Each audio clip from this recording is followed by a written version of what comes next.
All right, National Novel Writing Month 2020, Day 1. My name is Daniel Poppie. If you don't know who I am, you can find out more about me at danielpoppie.com. For those of you who don't know what I'm doing, I'm going to be coming up with an idea, writing, and publishing a novel in a single month. So today is day 1. I'm going to just be going over what I have planned for today. It's going to be a more relaxed day just because this step of the process is more fun than other steps, or it can be more fun. So my first step is coming up with a story idea and making a basic outline, and I'm giving myself a whole day to do it, and most of the time I'd give myself like 3 or 4 days to do this. I can do it in one single day, but I have to really pare down what I'm going to be doing with it. I am going to be coming up with the idea, and then I'm making a skeleton outline of that idea. I make outlines for everything, and the reason I do is because I need to know where I'm going. It doesn't have to be an extremely detailed outline, but I think people should know the direction they're going, and then they should allow themselves to move in the direction they see fit as they write the story. But I think it's good to know where you're going and your end goal. So what I'm going to do, actually I forgot one thing.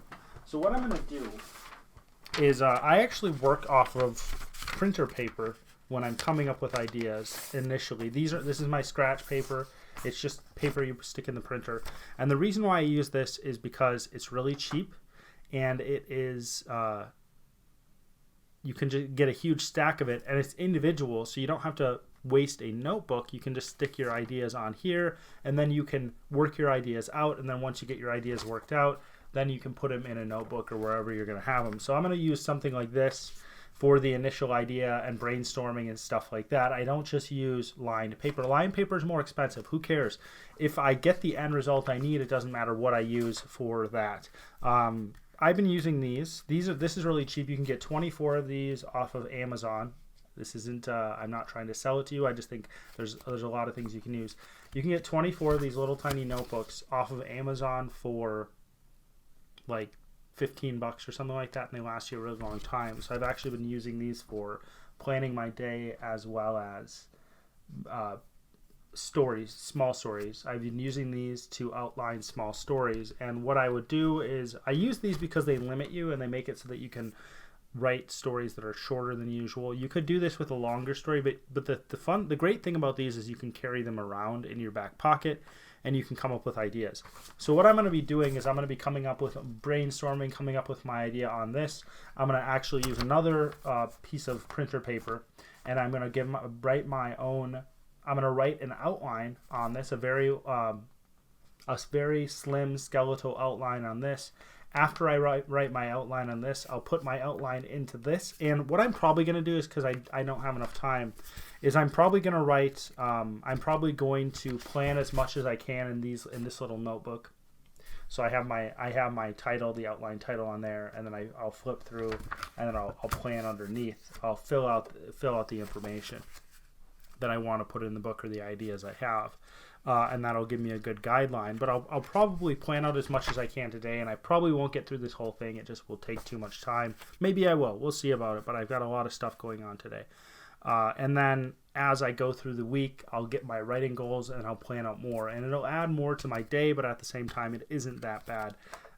I'm going to tell you what other things I use throughout the writing process itself. So I use the Big Stick pens.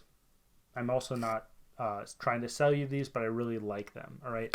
The reason why I like them is because I've only had one instance where they didn't write. They usually write. If you don't lose them, they will write until they die, until there's absolutely no ink in them. I've probably finished, I don't know, I'm not sure how many. It's over 25 of these pens. I've gone through them, probably more actually. I just don't keep count. I should. I probably have a big box of them if I did. Maybe I've finished 50. Maybe I finished 100 of these. But I like these because they do not smudge, and they do not. I've only had one instance where they don't work. So I use these really simple Bic pens. I use really simple things when I am writing. I don't use anything fancy, and the reason why I don't use anything fancy is because people think they can't. Like, if you use something fancy and you make a mistake, you don't. It's not. there's this psychological thing where people get it in their head where they're like, oh, I made a mistake, I need to restart. But for me, I think that making mistakes in the writing process, especially the first draft, is an especially important part. And then what I use for writing is I just use these type of notebooks. What are these called? These are the, I can't remember, I can never remember what these are called. So I just use the composition notebooks. That's what they're called.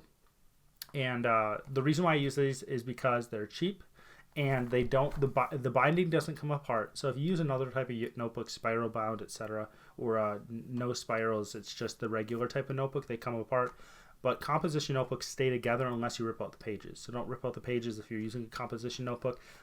This will give you about, if you write the whole entire book, this will give you about 40,000 words if you write from cover to cover. So that's a good metric. There's about 200 words you write on each page is what I found. This is a page.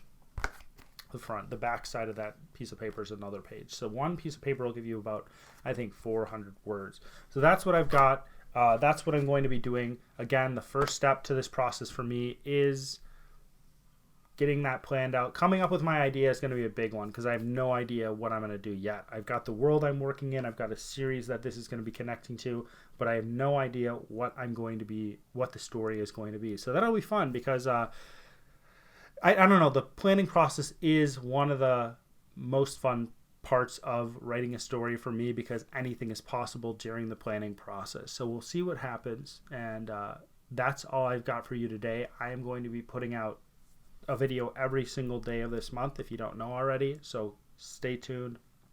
Follow me on social media. I'll have it's at Daniel Poppie. I'll have my social media in the description of this video, and I'll have where you can find me, and I'll have where you can find some of my other books as well. Take care.